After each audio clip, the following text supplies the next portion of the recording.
উপস্থিত যারা আছেন সবার প্রতি আমি কৃতজ্ঞ। বন্ধু বান্ধব থেকে শুরু করে আত্মীয় স্বজন, পরিবার সবার প্রতি আমি কৃতজ্ঞ। আমি নিজেকে খুব একটা লাকি পার্সন মনে করি, এই জন্য যে 46 বিসিএস আমার প্রিপারেশন নিয়ে একটাই প্রিলি, একটাই রিটেন এবং একটাই ভাইবা।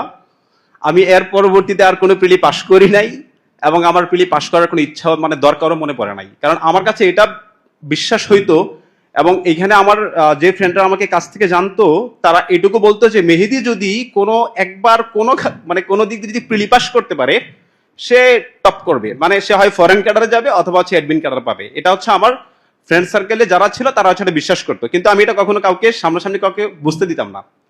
বিশেষ করে আমার স্পষ্ট মনে আছে আমি যখন হচ্ছে লাইব্রেরিতে পড়তাম, একদম ওয়ালের পাশে যেন হচ্ছে আমি কোনোভাবে যেন ডিস্ট্র্যাক্ট যেন না হই, কোনো মেয়ে যেন দেখা না যায়, মানে একদম ওয়ালের পাশে, মানে ওয়ালের পাশে, আমার সামনে ওয়াল, এ পাশে ওয়াল, এ পাশে ওয়াল।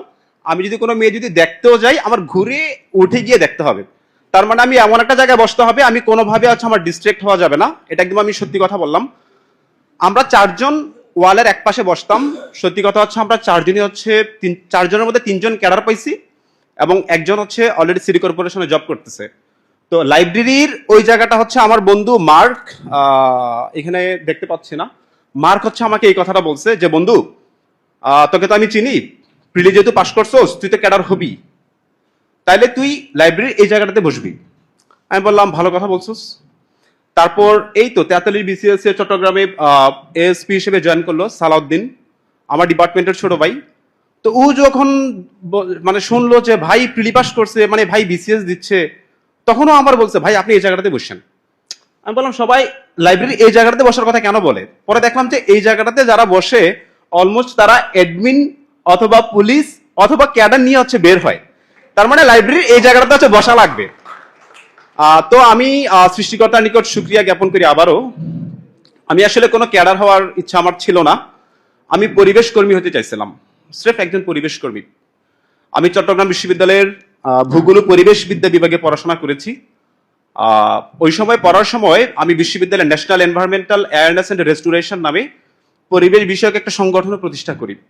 আমার স্বপ্ন ছিল যে আমি একজন পরিবেশ কর্মী হব, পরিবেশ নিয়ে হচ্ছে কাজ করব। তো পড়াশোনায় চেষ্টা করতাম মানে মনোযোগ দেওয়ার।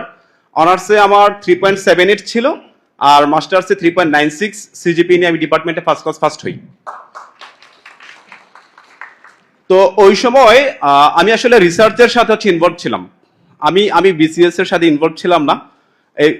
আমার এই কথাগুলো আবার আমার কিছু কাছের বন্ধু মার্কার হচ্ছে এগুলা জানতো যে আমি 5-5টা পেপার হচ্ছে পাবলিশ করি দেশের বাইরে। আমার ইচ্ছা ছিল যে আমি যেহেতু রেজাল্ট ভালো করছি, 5টা পাবলিকেশনও আছে, শুধু আইএলটিএস দিব, স্কলারশিপ নিয়ে দেশের বাইরে চলে যাব। কারণ হচ্ছে আমার আশেপাশে আমাদের ফ্রেন্ড সার্কেল প্রায় 10-12 জন দেশের বাইরে চলে গেছিল, কিন্তু কোনো এক কারণে হচ্ছে আমি হচ্ছে ভাবলাম যে না আমি দেশের বাইরে যাব না।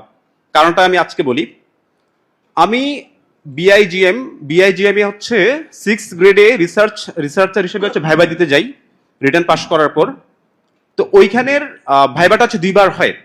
তো ওইখানের প্রথমবার ভাইবা হচ্ছে সচিবরা নেয়, দ্বিতীয়বার ভাইবা হচ্ছে জনপ্রশাসন সংস্কার কমিটির যিনি প্রধান আব্দুল ময়ুদ স্যার হচ্ছে ভাইবা বোর্ডের প্রধান ছিলেন। তো আমি ভাইবাটা দেওয়ার পর স্যার আমার বলতেছে প্রায় আধা ঘন্টার মতো ইংলিশে ভাইবা নিয়ে স্যার আমার কাছে মনে হচ্ছে স্যার আমাকে সিলেক্ট করবে। আমি বিসিএস এর কথা বলছি না, বিআইজিএম এর কথা বলছি। স্যার আমার হঠাৎ করে বললো ভাইবা শেষ হওয়ার পর যে সৈয়দ মাহাদি হাসান, রিসার্চার হওয়ার ইচ্ছা খুব তোমার, দেশের বাইরে চলে যাবা, একটা বিসিএস দাও। তো আমি বলি যে স্যার কেনই বা আমাকে একটা বিসিএস দেওয়ার কথা বলতেছে। আমি বলি স্যার বললো যে তুমি বিসিএস এ গেলে হচ্ছে ভালো করবা, এটুকু বলতে পারি, বিসিএস এ গেলে তুমি ভালো করবা, একটা বিসিএস দাও। তো তারপর হচ্ছে আমি আরো বিভিন্ন রকমের ভাইবা দেই কলেজগুলা, আমার ক্যাডার হওয়ার কোনো ইচ্ছে ছিল না, বা এদিকে হচ্ছে আমি একদম নতুন, কলেজগুলাতে ভাইবা দিই কিন্তু আমাকে তারা হচ্ছে নিচ্ছিল না। তখন আমি আমার যিনি সুপারভাইজার শ্রদ্ধেয় ডক্টর মোহাম্মদ আলী হায়দার স্যারের কাছে এসে বলি স্যার এত ভালো রেজাল্ট করলাম, এতগুলা পাবলিকেশন, এত কলেজে রিটার্ন পাস করে আমি ভাইবা দেই, কেউ তো আমার নিচ্ছে না। স্যার বলে যে আপনারা নিবে না, আপনি এই সবগুলা ছাড়েন, একটা বিসিএস দেন এবং আপনারা হচ্ছে বিসিএস নেবে। তো আমি বলি যে আমি ভাই বিসিএস দিতে চাচ্ছি না, কিন্তু মানুষজন আব্দুল মহুদ স্যার আমার বলে বিসিএস দেওয়ার জন্য, ডিপার্টমেন্টের চেয়ারম্যান আমার বলে আমার বিসিএস দেওয়ার জন্য। আমি বলি যে ঠিক আছে, তাহলে আমি বিসিএস দিব। তো 46 এর আগে অ্যাপ্লাই করছি, টাকার মায়া তো একটা বিষয় আছে, কিন্তু অ্যাপ্লাই করছি আর পরীক্ষা দিই ওরকম। কিন্তু হচ্ছে 46 হচ্ছে আমি ভালো করে হচ্ছে প্রিপারেশন নিলাম, প্রিলি দিলাম, কিন্তু প্রিলি আমি ফিল করছি প্রথমবার প্রিলি আমি ফিল করছি, মানে প্রথমবার প্রিলিতে হচ্ছে আমার রোল নাম্বার আসে নাই। দ্বিতীয়বারে কোত্থেকে কি হয়ে গেল শুনলাম কি দ্বিতীয়বারে নাকি 10,000 জন নাকি পাশ করাবে। তো আমি হচ্ছে ওই দ্বিতীয়বারে যে 10,000 যে পাশ করাইছে সেখান থেকে ক্যাডার হওয়া পাবলিক আর কি। তো ওই 10,000-এর মধ্যে তো আমি যেদিন দেখলাম যে আমি প্রিলি পাস করছি, আমি বললাম তাহলে মনে হয় ক্যাডারটা হয়েই গেলাম রে। কারণ হচ্ছে আমার বিশ্বাস এটুকু ছিল, আমি যদি কোনোভাবে যদি প্রিলি পাস করতে পারি, আমি ইনশাল্লাহ আমি আমার পছন্দের ক্যাডার নিব। তো ওই প্রিলি পাস করার পর তার পরের দিন আমার একটা ভাইবা ছিল বিএফ শাহিন কলেজে ঢাকায়। তো ফোন দিল, আমি বললাম না আমি আর ভাইবা টাইবা দিব না, কোথাও কোনো ভাইবা দিব না। আর কেউ চাকরির কথাও যদি এখনো যদি বলে আমি চাকরিতে আর জয়েনও করবো না, একটা বিসিএস হচ্ছে আমি দিব। তো তারপর আমি কি যে এক অমানসিক বা অমানবিক, মানে কি বলবো, নিজের উপর কি যে এক পরিমাণ পরিশ্রম করছি আমি জানি আর উপরওয়ালা জানে, এটা আর কেউ জানে না। ওই সময়কার ওই পরিশ্রমের কথাগুলা এখন যদি আমি মনে করি আমার খুব ভাল লাগে, খুব স্বস্তি দেয়, আমার খুব আনন্দ দেয়। মনে পড়ে যে আমি শুধুমাত্র 6 ঘন্টা, মানে স্রেফ 6 ঘন্টা ঘুম, এর বাইরে যে 18 ঘন্টা যে সময়, সম্ভবত তার 16 থেকে 17 ঘন্টা আমি পড়াশোনার সাথে ইনভলভ ছিলাম। লাইব্রেরিতে যারা ছিল ওই সময় তারা আমাকে অনেকেই দেখছে যে কিরে ভাইয়ের কি হলো ভাই, মানে অনেকে তো ঝিমায়, লাইব্রেরিতে একটু ঝিমায় বা একটু ঘুমানোর চেষ্টা করে, কিন্তু আমার হচ্ছে ঝিমানি বা হচ্ছে ঘুমানোর বিষয়টা হচ্ছে ফার্স্ট 3 মাস হচ্ছে আসে নাই। একদিন ঘুমাই পড়ছিলাম, শরীর হচ্ছে খুবই টায়ার্ড, ভাই হচ্ছে এটা ভিডিও করছে, নিজাম ভাই ছিল সেটা ভিডিও করছে যে মেহেদি লাইব্রেরিতে হচ্ছে আধা ঘন্টা হচ্ছে একটা ঘুম দিয়ে দিছে। তো এই ভিডিওটা হচ্ছে আমি আমার ফেসবুক টাইমলাইনে হচ্ছে শেয়ারও করছি যে লাইব্রেরিতে কখনো আমি ঘুমাই নাই, ঝিমাই নাই, কারণ আমি স্রেফ 6 ঘন্টা ঘুমাইছি, মানে স্রেফ 6 ঘন্টা ঘুমাইছি। ফজরের পর হচ্ছে বিজ্ঞান পড়া শুরু করতাম, তারপর বাসায় 2টা পেপার ছিল, 2টা পেপার হচ্ছে নিয়ে আসতাম, লাইব্রেরিতে নিয়ে আসতাম, বাসার 2টা পেপার এবং লাইব্রেরির 2টা পেপার, ওই 4টা পেপার। পেপার না পড়ে আমি কোনো বইয়ে টাচ করি নাই। কারণ আমি জানতাম যে বিসিএস এ প্রথমবারই যদি কেউ ভালো ক্যাডার পাইতে চায় তার মধ্যে মৌলিকত্ব থাকতে হবে, এবং এই মৌলিকত্বের জন্য তাকে বেসিক কিছু বই এবং বেসিক লেখা, কিছু এমন লেখা পড়তে হবে যেটা হচ্ছে, কারণ হচ্ছে আমি এটা দেখতেছিলাম যে বিসিএস এর যে যারা খাতা কাটে তারা তো নিশ্চয়ই কোনো কোচিং এ যারা খাতা কাটে ওরকম কোনো শিক্ষক না, তারা বিশ্ববিদ্যালয়ের শিক্ষক অথবা যারা হচ্ছে সচিব পর্যায়ে যারা থাকে ওরকম। তাহলে আমি জানতাম যে বিশ্ববিদ্যালয়ের শিক্ষককে খুশি করার জন্য বা হচ্ছে সচিব পর্যায়ের লোকদের খুশি করার জন্য যারা হচ্ছে বিসিএস এর খাতা কাটবে ওই স্টাইলে কিভাবে লিখতে হবে, আমি আসলে ওই ফরম্যাটে যাওয়ার জন্য চেষ্টা করলাম। আমি চেষ্টা করতাম যে একটু সাইটেশন দেওয়ার, একটু রেফারেন্স দেওয়ার এবং কিছু মৌলিকতা বিষয়টা হচ্ছে নিয়ে আসার চেষ্টা করতাম। তো আল্লাহর কাছে শুক্রিয়া জ্ঞাপন করি, প্রিলিতে আমি বরাবরের মতোই দুর্বল ছিলাম, কিন্তু আমার স্ট্রং জোন ছিল হচ্ছে রিটেন। আর আমার কাছে এখনো মনে হয় যে বিসিএস বলতে আসলে প্রিলি বলে কোনো বিসিএস এ কোনো কিছু নেই, জাস্ট একটা কার্ড, মানে আপনি একটা কার্ড দিচ্ছে, এবার হচ্ছে আপনি মাঠে নামেন। আসল খেলাটা হচ্ছে রিটেন এবং ভাইবা। তো আমারই স্ট্রং জোন ছিল যে আমি রিটেন যদি বসতে পারি তাহলে ক্যাডার হয়ে যাবে ইনশাল্লাহ, এবং রিটেন দিলাম, পাশ করলাম। তখন সবাই বলা বলি করতেছে যে মাত্র 4,000 পাশ করাইলো, কিন্তু আমারই বিশ্বাস ছিল যে ওই সময় যদি স্রেফ 100 জনও যদি পাশ করায় সেই 100 জনের মধ্যে আমি থাকবো, এবং এটা আমি খাতায় লিখে রাখছিলাম, এবং আমি কিন্তু ওই 100 জনের মধ্যেই আছি। মানে ওই 100 জনের মধ্যে যদি হিসাব করি আমার মানে পছন্দের দিক থেকে আমি 100 জনের মধ্যেই আছি, আমি ওর খাতায় লিখে রাখছিলাম। তো রিটেন পাশ করার পর ভাইবা দিব,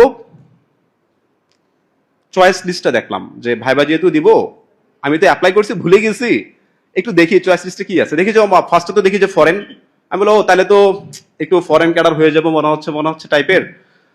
চয়েস লিস্টটা দেখার পর দেখলাম ফরেন, তারপর হচ্ছে অ্যাডমিন। কিন্তু আমি কখনো কনফিউজড ছিলাম না যে আমি ফরেনের জন্য যোগ্য কিনা, এটা নিয়ে আমার মনের মধ্যে কোনো সন্দেহ ছিল না। আমি নিজেকে ভাবতাম যে আমি ফরেন ক্যাডারের জন্য যোগ্য, তার পরবর্তীতে আমি অ্যাডমিন ক্যাডারের জন্য যোগ্য, তারপরে আমি কাস্টমস ক্যাডারের জন্য যোগ্য। আমি চয়েস লিস্টে যেগুলো ছিল আমি সবগুলাকে নিজের জন্য যোগ্য ভাবতাম, এবং এটা নিয়ে আমার মনের মধ্যে কোনো দ্বিধা ছিল না, কোনো দ্বন্দ্ব ছিল না।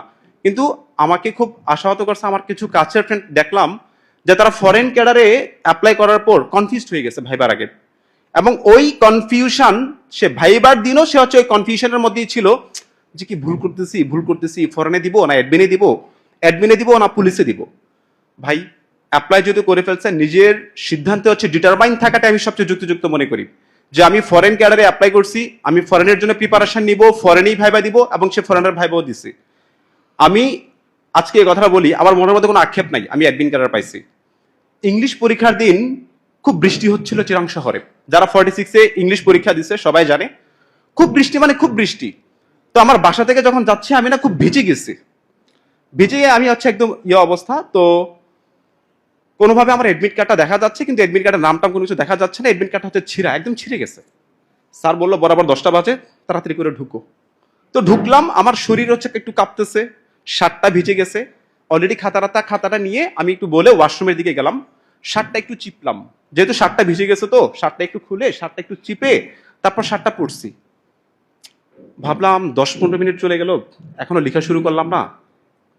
আল্লাহ তুমি একটু আমার দিকে তাকাইও। আরো 5 মিনিট সময় নিলাম, একদম চুপচাপ ছিলাম, কাউকে কিছু বুঝতে দেই নাই। ওই 15 মিনিট পর লেখা শুরু করলাম। লেখা শুরু করার পর বরাবর 4 ঘন্টা পর একটা নিঃশ্বাস ফেললাম, আমি বলছি আলহামদুলিল্লাহ আমার ইংলিশ পরীক্ষা খুবই ভালো হয়েছে। কারণ অনেকেই দেখলাম ইংলিশ পরীক্ষা দেওয়ার পর তারপরে আর কোনো পরীক্ষা দিতে আসে নাই। তখন আমি বুঝে গেলাম মানে কিছু একটা ঘটে যাবে এবং কিছু একটা ঘটতে যাচ্ছে। আর আন্তর্জাতিকের ক্ষেত্রে আমি হচ্ছে কিছু বেসিক বই হচ্ছে পড়তাম। যেমন একটা ছিল হচ্ছে গোষ্ঠীদ্বন্দ্ব মানব ভবিতব্য, ডক্টর লুৎফুল হকের। এই বইয়ের রেফারেন্স হচ্ছে কেউ দেয় না, কিন্তু এই বইটা হচ্ছে আমি খুঁজে বের করছি লাইব্রেরি থেকে, যে গোষ্ঠীদ্বন্দ্ব মানব ভবিতব্য, ভৌগোলিক প্রেক্ষাপটে বিশ্ব রাজনীতি, আন্তর্জাতিক সম্পর্কের মূলনীতি ডক্টর আব্দুল হালিমের। তো এই টাইপের বইগুলো হচ্ছে আমি আন্তর্জাতিকে মনে হয় 88 or 90 আনস করছি, পারতেছিলাম না কনসেপচুয়াল, আমার 2-3টা কমন পড়ে নাই, এবং আরেকটা প্রশ্ন হচ্ছে আমি গুছিয়ে লিখতে পারতেছিলাম না। তো আমি 88 আনস করছি, তো আমি এইটুকু ছিলাম নিজের মতো কনফিডেন্ট, আমি যদি 88ও আনস করি আশা করি অন্যদের তুলনায় হচ্ছে আমি ভালো একটা নাম্বার পাবো, এবং আমার কাছে মনে হচ্ছে আমি ভালো নাম্বারই পাবো ইনশাল্লাহ। যেহেতু ক্যাডার হয়ে গেছি, অ্যাডমিন ক্যাডার হয়ে গেছে, সেটা রেজাল্ট দেখার পর বোঝা যাবে, বাট এটা আমার বিশ্বাস যে আমি ভালো কিছু করবো ইনশাল্লাহ, এবং এটা সত্যি হয়েছে। আর ভাইবাটাতে প্রফেসর ডক্টর নাজমুল আমিন মজুমদার স্যারের ভাইবা বোর্ডে আমি ছিলাম, খুব কনফিডেন্ট ছিলাম, কিন্তু অতিরিক্ত কনফিডেন্ট দেখাতে চাই নাই। অনেক ক্যান্ডিডেট দেখলাম যে অতিরিক্ত কনফিডেন্ট দেখায়। এটা বুঝতে হবে যে আমি একজন সাধারণ ছাত্র, আমি ক্যাডার সার্ভিসে যাব, যিনি আমার ভাইবা নিচ্ছেন উনি প্রফেসর, উনি ডক্টরেট করা, অনেকের তো আবার পোস্টডকও থাকে, এবং উনি ওনার জীবনের শেষ পর্যায়ে আছেন। সো আমি আমার জ্ঞান এমনভাবে জাহির করার দরকার নাই, এটা এমনভাবে শো করার দরকার নাই, আমি এবং সেটা পারবও না। অনেকে দেখলাম যে ভাইবা বোর্ডে একটা ওভার কনফিডেন্ট দেখাইতে চায়, এবং মনে করে ধর স্যার তো এই সাবজেক্টে পড়ছে, আমি তো এই সাবজেক্টে, স্যার আমাকে প্রশ্ন করলে কতটুকু বা করতে পারে। কিন্তু আমি ওই বিশ্ববিদ্যালয়ের প্রফেসরদের সাথে সংস্পর্শে ছিলাম বলে জানতাম যে তারা আসলে এখনো কি পরিমাণ পড়াশোনা করে, বা হচ্ছে ভাইবা বোর্ডের মেম্বাররা কি পরিমাণ পড়াশোনা করে। তো আমি কনফিডেন্ট ছিলাম, তো সেটা খুব কাজে দিছে, এবং রিসার্চে যেহেতু ছিলাম রিসার্চটাও কাজে দিছে, এক্সট্রা কারিকুলার অ্যাক্টিভিটিসে সাথে সম্পৃক্ত ছিলাম, এটাও কাজে দিছে, খুব পড়াশোনার সাথে সম্পৃক্ত থাকার চেষ্টা করতাম, সেটাও কাজে দিছে, এবং মাঝে মধ্যে একটু ডেইলি স্টারে লিখালিখি করতাম, আর প্রথম আলোতে একটু হালকা হালকা লিখালিখি করতাম, এটাও খুব কাজে দিছে। এবং সবকিছু মিলে আল্লাহর কাছে আমি শুকরিয়া জ্ঞাপন করি এবং শুকরিয়া আদায় করি। আমি আসলে ফাইনাল ডেস্টিনেশনের আগে কাউকে কোনো কিছু বুঝতে দিতাম না। 4 বছর আমার ফোনটা অফ ছিল, কেউ জানতো না, কেউ আমাকে যোগাযোগ করে পায় নাই। ইভেন কি আমার বন্ধুরা এখানে আছে, মার্করা আছে, জানতো না। হঠাৎ করে আমাকে দেখে লাইব্রেরিতে, আমি প্রিলি পাস করে হচ্ছে লাইব্রেরিতে যেদিন জয়েন দিচ্ছি, তখনই ওরা জানতে পারছে যে মেহেদী হচ্ছে একটা বিসিএস দিচ্ছে। তারপরে এর আগের দিন হচ্ছে কেউ জানতো না যে আমি বিসিএস দিচ্ছি। আমি আমার ফ্যামিলি মেম্বার, এখানে মুন্নিয়াপুরাও আছে, মুন্নিয়াপুদের বাসায় গেলে মুন্নিয়াপু বলতো যে মেহেদী চাকরি বাকরি করবো না নাকি? আমি বলছি না আপু, চাকরি বাকরি তো ভালো লাগে না। না তুমি একটা বিসিএস দাও। তো আপুদেরও ইন্সপিরেশন ছিল, এই মুন্নিয়াপু যে সামনে আছে, মুন্নিয়াপুদের খুব ইন্সপিরেশন ছিল। আর আমি আসলে মানে কোনো কিছু রেডি করে নিয়ে আসি নাই যে আমি একটু গুছায় কথা বলবো। আমি বিসিএস এর বিষয়টা আমার শুরু হয়েছিল ভাইবা দিয়ে। কিরকম? তখন দোকানে বসে আড্ডা দিচ্ছি বন্ধুদের সাথে, আমার বন্ধু রিমন বলতেছে মেহেদী তুমি তো ডিপার্টমেন্টে শুনলাম টপ করছো, চলো একটা ভাইবা নিয়ে আসি। আমি বলি কিসের ভাইবা? কয় বিসিএস এর ভাইবা। মানে মক ভাইবা, বাসার মধ্যে একটা ভাইবা হবে, তো সেই ভাবাতে হচ্ছে আমাকে নিয়ে যেতে চাচ্ছে আমার ফ্রেন্ড। তাই আমি বললাম যে গিয়ে দেখি যে ও মা, যার ভাইবা নিবো সেও আবার আমার ফ্রেন্ড। আমি বলছি কিরে ভাই তোরা সবাই এখানে কি করতেছিস? কয় বন্ধু বিসিএস এর জন্য পড়াশোনা করতেছি, তুইও চল। তো আমি বললাম যে ঠিক আছে আমারও তাইলে নে। ওই স্ট্যামিনা থেকে, টং দোকানে চা খাওয়া থেকেই মূলত পক্ষে বন্ধুরা যে ইন্সপিরেশন দিছে, প্রায় 2-3 বছর তো লেগে গেছে। তো সকল বন্ধুদের নিকট হচ্ছে আমি কৃতজ্ঞতা জ্ঞাপন করি।